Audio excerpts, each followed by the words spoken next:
कर सकते हैं कांग्रेस कितनी सीटें जीतने जा रही है आपके मुताबिक आज आखिरी दिन प्रचार के? मुझे तो लगता है कि मध्य प्रदेश में कांग्रेस 150 प्लस सीटें लाएगी। ये पूरा विश्वास है कि कांग्रेस को पूर्ण बहुमत की सरकार बनाने का मौका मिलेगा। एक बार फिर कमलनाथ शपथ लेंगे मुख्यमंत्री की? बिल्कुल लेंगे। नमस्कार दोस्तों, स्वागत है आपका अपने YouTube चैनल में। तो आज हम बात करते हैं कि मध्य प्रदेश में किसकी सरकार बन रही है, कांग्रेस या बीजेपी की, और जिसमें हमने कुछ राज्यों को अपने बहुमत के हिसाब से बताया है कि किस क्षेत्र में किसकी कितनी सीटें निकल रही हैं। तो आइए बात करते हैं कि मध्य प्रदेश में बदल गई है विधानसभा के चुनावी समीकरण। अभी अभी आया मध्य प्रदेश में चौंकाने वाले सर्वे, क्योंकि जनता ने कर दिया बड़ा खुलासा, जिसमें जनता ने बताया अब की बार कौन होगा मुख्यमंत्री। तो नमस्कार, स्वागत है आपका अपने YouTube चैनल में। यहाँ मिलेगी सबसे पहले खबर। अगर चैनल पर नए हो तो चैनल को सब्सक्राइब कर लें, साथ ही वीडियो को लाइक करके शेयर कर दें। तो आइए बात करते हैं मध्य प्रदेश के विधानसभा चुनाव को लेकर, आखिर किसको कितनी सीटें मिल सकती हैं और किस क्षेत्र से, किस जिले से। तो आइए आज हम बात करने वाले हैं मध्य प्रदेश के ओपिनियन पोल के बारे में। हम हर जिले की सीटों को विस्तार से जानेंगे, किसको कितनी सीटें मिलने वाली हैं और कौन अब की बार अपनी सरकार बना सकता है। क्या अब की बार कमल या कमलनाथ अपनी सरकार बनाएंगे। तो बने रहिए हमारे साथ और शुरू करते हैं। तो शुरू करने से पहले मैं आपको बता दूं कि मध्य प्रदेश में विधानसभा की कुल 230 सीटें हैं और किसी भी पार्टी को पूर्ण बहुमत बनाने के लिए 116 सीट जीतने की आवश्यकता है। तो जिस पार्टी के पास 116 सीटें या उससे अधिक सीटें होंगी, वही पार्टी अपनी सरकार बनाएगी। तो चलिए शुरू करते हैं और देखते हैं सबसे पहला जिला।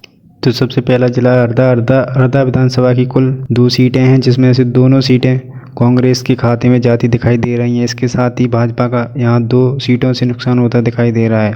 इसके बाद करते हैं हम होशंगाबाद जिले की। तो होशंगाबाद जिले में विधानसभा की कुल 4 सीटें हैं, जिसमें से 2 भाजपा के खाते में और 2 सीटें कांग्रेस के खाते में जाती दिखाई दे रही हैं। यहाँ पर दोनों में बराबर की टक्कर देखने को मिल सकती है। इसके बाद बात करते हैं हम रायसेन जिले की। तो रायसेन जिले में विधानसभा की कुल 4 सीटें हैं। यहाँ पर भी 2 भाजपा के खाते में और 2 कांग्रेस के खाते में देखने को मिल सकती हैं। यहाँ पर भी दोनों में बराबर की टक्कर देखने को मिल सकती है।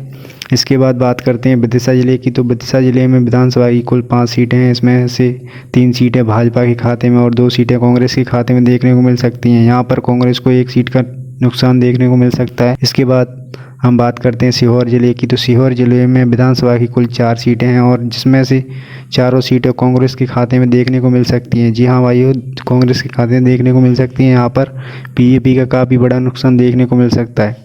इसके बाद हम बात करते हैं राजगढ़ जिले की। तो राजगढ़ जिले में विधानसभा की कुल 5 सीटें हैं, जिसमें से 2 सीटें भाजपा के खाते में और 3 सीटें कांग्रेस के खाते में देखने को मिल सकती हैं। तो इसके बाद चलिए अगला जिला शाजापुर जिले की। तो शाजापुर जिले में विधानसभा की कुल 3 सीटें हैं, जिसमें से 2 सीटों पर कांग्रेस और 1 सीट पर भाजपा देखने को मिल सकती है। इसके साथ ही हम बात करते हैं देवास जिले की। तो देवास जिले में विधानसभा की कुल 5 सीटें हैं, जिसमें से 3 सीटें भाजपा के खाते में और 2 सीटें कांग्रेस के खाते में देखने को मिल सकती हैं। इसके साथ ही हम बात करते हैं खंडवा जिले की। तो खंडवा जिले में विधानसभा की कुल 4 सीटें हैं, जिसमें से 2 भाजपा के खाते में और 2 कांग्रेस के खाते में देखने को मिल सकती हैं। यहाँ पर भी दोनों में बराबर की टक्कर देखने को मिल सकती है। इसके साथ ही हम बात करते हैं बुरहानपुर जिले। तो बुरहानपुर जिले में विधानसभा की कुल 2 सीटें हैं, जिसमें से दोनों सीटों पर कांग्रेस के खाते में देखने को मिल सकती हैं। यहाँ पर बीजेपी को 2 सीटों का नुकसान देखने को मिल सकता है। इसके साथ ही हम बात करते हैं खरगोन जिले की। तो खरगोन जिले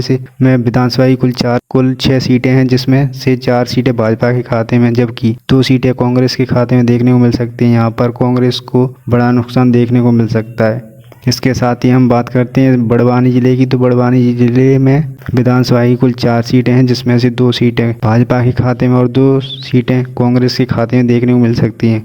यहाँ पर दोनों में बराबर की टक्कर देखने को मिल सकती है। इसके साथ ही हम बात करते हैं अलीराजपुर जिले की। तो अलीराजपुर जिले में विधानसभा की कुल 2 सीटें हैं, जिसमें से दोनों सीटों पर कांग्रेस देखने को मिल सकती है। यहाँ पर बीजेपी की लुटिया डूबती नजर आ रही है। इसके साथ ही हम बात करते हैं झाबुआ जिले की। तो झाबुआ जिले में विधानसभा की कुल 3 सीटें हैं, जिसमें से 1 सीट भाजपा के खाते में, जबकि 2 सीट कांग्रेस के खाते में देखने को मिल सकती है। इसके साथ ही हम बात करते हैं रतलाम जिले की। तो रतलाम जिले में कुल 5 विधानसभा सीटें हैं, जिसमें से कांग्रेस के खाते में 5 सीटें देखने को मिल सकती हैं। यहाँ पर भाजपा का बड़ा नुकसान होता दिखाई दे रहा है। इसके बाद हम बात करते हैं मंदसौर जिले की। तो मंदसौर जिले में कुल विधानसभा की कुल 4 सीटें हैं, जिसमें से एक भाजपा के खाते में और 3 सीटें कांग्रेस के खाते में देखने को मिल सकती है। यहाँ पर भाजपा को 2 सीटों का नुकसान देखने को मिल सकता है। इसके साथ ही हम बात करते हैं नीमच जिले की। तो नीमच जिले में विधानसभा की कुल 3 सीटें हैं, जिसमें से बीजेपी के खाते में, एक बीजेपी के खाते में और 2 कांग्रेस के खाते में देखने को मिल सकती हैं।